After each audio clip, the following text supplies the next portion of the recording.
CA চালু হয়ে গেল এবং সেই সিএ কিভাবে আবেদন করবেন, কোন কোন নথি লাগবে, কি কি শর্ত রয়েছে তা আপনাদের জানালাম। এদিকে আজ হাবড়া থেকে এই সিএ নিয়েই রণংদেহী মমতা বন্দ্যোপাধ্যায়। নাগরিকত্ব সংশোধনী আইনের বৈধতা নিয়ে তিনি প্রশ্ন তুললেন এবং তিনি বললেন ভোট জিততে বিজেপির এটি ভাঁওতা।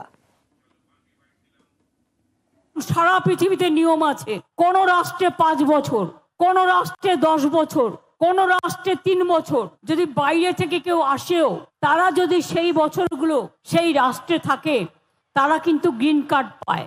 আগে তো ডিএমরা নাগরিকের কার্ড দিত, সেই অধিকার কেড়ে নেওয়া হলো।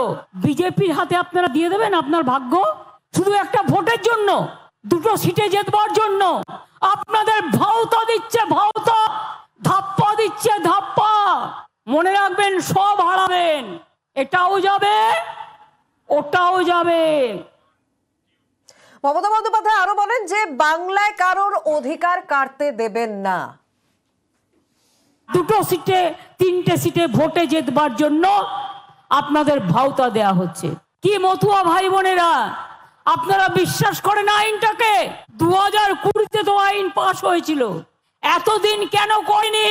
আজকে নির্বাচনের 2 দিন আগে কোনো আইন করলে সেই আইনটা প্রায় আইনে পরিণত হয় না, মানুষের অধিকার পায়। অর্থাৎ আপনি ভোটটাও দিতে পারবেন কিনা আপনার সন্দেহ আছে।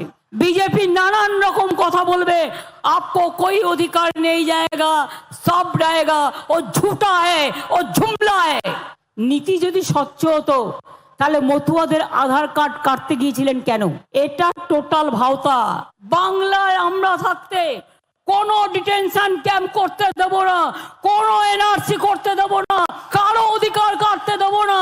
এর জন্য যদি আমার জীবনও যায়, আমি জীবন দিতে তৈরি। বাংলার মানুষের অধিকার আমি কিছুতেই কাটতে দেব না। বিজেপির বিরুদ্ধে বিভেদের রাজনীতির অভিযোগেও সরব হলেন মমতা বন্দ্যোপাধ্যায়। যারা already scheduled caste, scheduled tribe, OBC, তাদের স্ট্যাটাস কি থাকবে? আপনি তপশিলি ছিলেন, আদৌ থাকতে পারবেন তো? রাজবংশী, আপনি আপনার কাস্ট সার্টিফিকেট পাবেন তো? সংখ্যালঘুরা, তাদের কাস্ট সার্টিফিকেট। ওবিসিরা, তাতে হিন্দুও আছে, মুসলমানও আছে।